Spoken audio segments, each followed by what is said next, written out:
অবশেষে সব জল্পনা কল্পনার অবসান হলো। বাংলাদেশ ক্রিকেট বোর্ডের নেতৃত্বে এলো পরিবর্তন।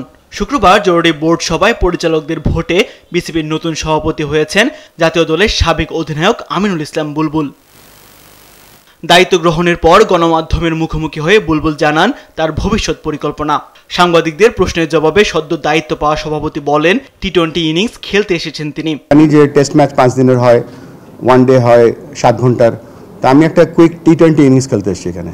বিসিবির নির্বাচন অনুষ্ঠিত হওয়ার কথা রয়েছে আগামী অক্টোবর মাসে। এর আগ পর্যন্ত বোর্ড পরিচালনার গুরুদায়িত্ব থাকবে বুলবুলের কাঁধে। তবে নিজেকে শুধু 3 মাসের সভাপতি বলতে নারাজ আমিনুল ইসলাম বুলবুল।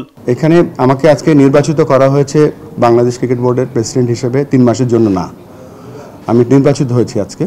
সো আপনারা জানেন যে আগে আমি চাকরি করতাম আইসিসিতে, এবং আমি তাদের কাছে অনেক কৃতজ্ঞ যে আমি সেই জার্নিটাতে অনেক কিছু ম্যানেজমেন্টের কাজ শিখেছি, তাদের কাছে আমি কৃতজ্ঞ।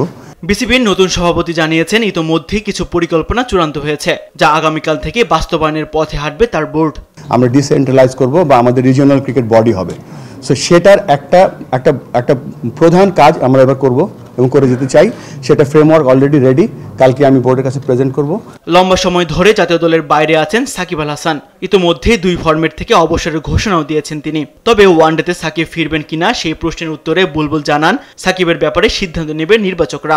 সাকিব তো one of the finest allrounder, এবং আমরা আশা করব সাকিব ফিট থাকবে এবং ভালো ক্রিকেট খেলবে। আমাদের যে ক্রিকেট বোর্ডের যে সিলেকশন কমিটি আছে তারা দেখবে, এবং আমাদের সিলেকশন একটা প্রসেস বা একটা সিস্টেম আছে, তারা সেটা ফলো করবে এবং সেটা আমরা রেসপেক্ট করব।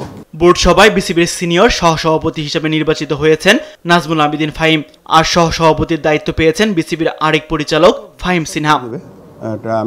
তাসবিহ শরণ, দেশ টিভি, ঢাকা।